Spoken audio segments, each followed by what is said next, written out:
Hey everybody, Joel, Moose Droppings by ImportSauce.com. Today we are going to do an oil change on our 2008 and up V70. This is the 3.2 non-turbo engine. So stick around, we'll show you what you need, tools, supplies, and the procedure.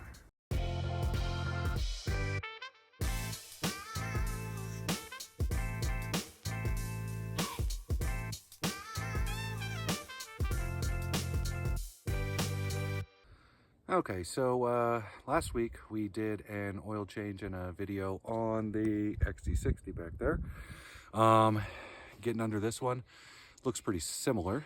This is the 3.2 non-turbo, so this is 2008. And I would assume that for any other vehicles on this chassis, it's going to be pretty similar. So tools that we need, pretty easy. T25, that is going to get the 8 screws that hold the splash guard on. 17 millimeter socket that is going to pull the drain plug. This isn't required, but 36 millimeter is the size of the oil filter cap. So those are the, well, and a funnel. And our drain, which is bucket, already down there.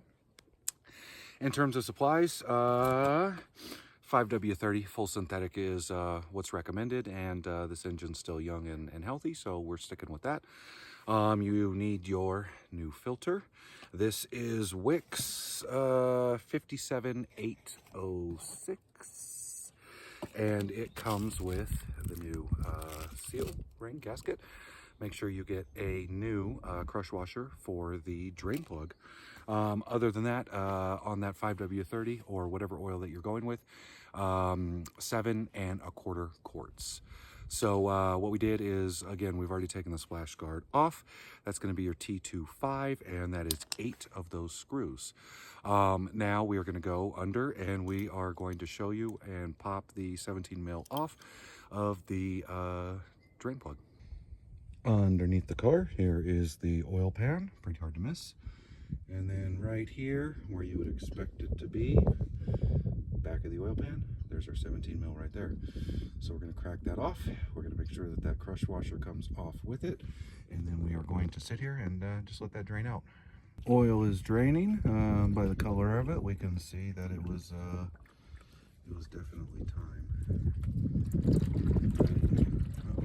Getting kind of full there. It's working. Let's go up top.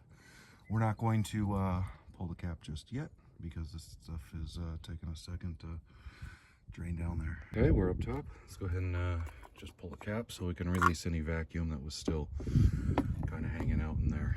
Okay, so next thing we got to do is oil filter is over here. Down in there. As always, Volvo likes to stuff it, you know, under an intake man or pipe. This power steering reserve is here, right?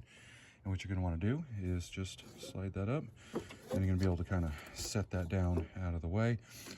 Be careful with these. These are return breather lines for the coolant. They're a little brittle, so if you're moving on those, you might snap them. So what we're going to do is just kind of pop these off, and we'll move this one out that way, and this one goes right through here where we're going to be pulling our cap off. So we're going to get this one out of the way as well.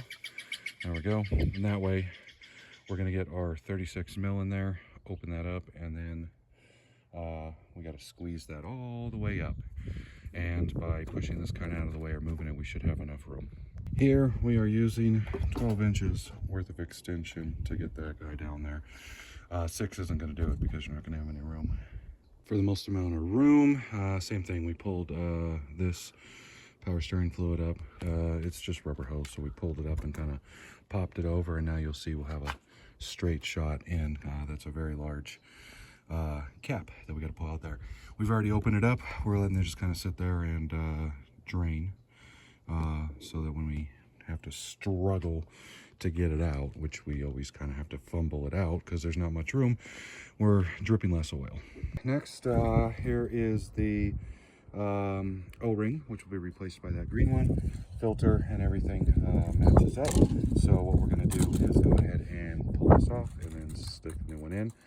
and then slide the O-ring and replace that. Didn't mention it in the tools, but a flathead makes it very easy to get in here and boop, pop that off. So all suited up, we're going to put this guy back in. I like what Volvo did here. Usually you're always looking for torque specs, but they put it right on there. 25 Newton meters plus 5. So we can, yeah, you can't really see, but we're on the last dribbles of drain there.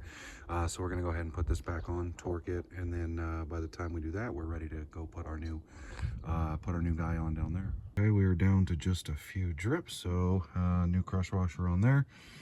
And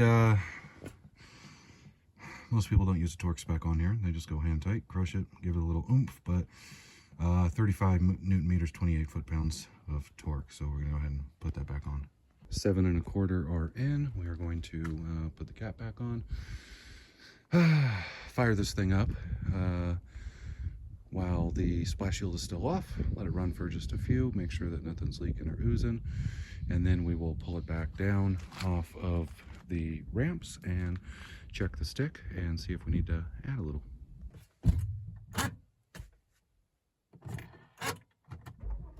Okay, book time for maintenance.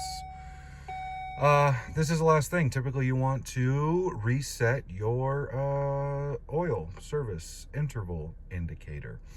There are 3 on this vehicle. This is the very first one, book time for maintenance. And in all my research, I have not found a way to get rid of that message other than plug it in like Code Reader or Vita. So we're going to do that. The next message that you will see is time for maintenance, and then the third one is maintenance overdue. And those 2 latter messages can be deleted with various options for this particular vehicle, which include holding down the trip, odometer, starting the car, pushing some things up, down, A, B, jump.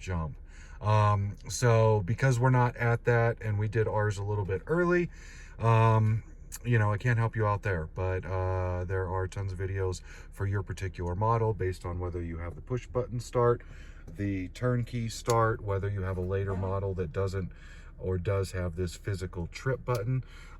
So for us, we're just going to go ahead and plug in Vita and boop and be done with it. So hopefully that helps you out on your oil change.